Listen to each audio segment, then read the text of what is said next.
I was in the bathtub, and I only looked at my phone for a second when I noticed a man standing in the yard. At first I thought I was imagining it, but then I realized he was slowly walking straight toward the bathroom window. A wave of fear hit me instantly. I was completely alone in the house. I jumped out of the tub, threw on some clothes, and grabbed my phone to call the police, but it died right in my hands. My heart started pounding. I ran out onto the second-floor balcony and shouted as loudly as I could that I had already called the police, hoping it would scare him off. But the man dressed in black didn't react at all. He just kept moving. Realizing that wasn't going to work, I rushed back inside and quickly locked every door. I checked all the windows and entrances one by one until I was sure everything was secured. Then I grabbed my power bank and started charging my phone, trying to stay calm. What I didn't know was that the man had already reached the front door. My villa was designed so I could see outside, but no one could see in, so he hadn't noticed me in the living room yet. I forced myself to stay completely still and silent, barely even breathing. After trying the front door and failing, he walked around the house toward the back. That's when I remembered the back door wasn't locked. My stomach dropped. I ran as fast as I could and managed to lock it just seconds before he tried to open it. When I saw him through the glass, right on the other side, I broke out in a cold sweat. I went through the house again, checking every possible entrance just to be sure. Only then did I allow myself to calm down a little and focus on charging my phone. But he wasn't leaving. He kept circling the villa, clearly searching for another way inside. When my phone finally turned on, I tried calling the police again, but there was no signal. Somehow, he had already damaged the communication system. That's when panic really set in. I looked around desperately for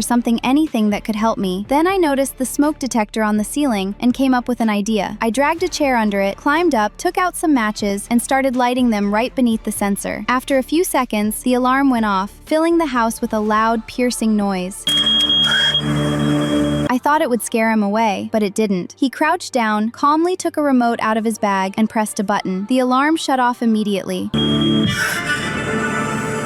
Then he pulled out a crowbar and walked straight toward the door. He had decided to break in by force. He started hitting the front door again and again, but it was strong enough to hold. After a while, he stepped back and moved toward the glass door instead. The glass was bulletproof, so it slowed him down, but it was clear he wasn't going to stop. I realized I had to get out somehow. I tried to quietly move toward another exit, but before I could do anything, he came back. Just as he was about to continue breaking in, the doorbell rang. It was a delivery guy with the food I had ordered about half an hour earlier. I saw it as my only chance. I ran onto the second-floor balcony and screamed for help, telling him someone was trying to break into the house and begging him to call the police. But the distance was too great and he couldn't hear me. While I stood there, panicking and trying to think of what to do next, something even worse happened. This was a scene from the movie Breaking In.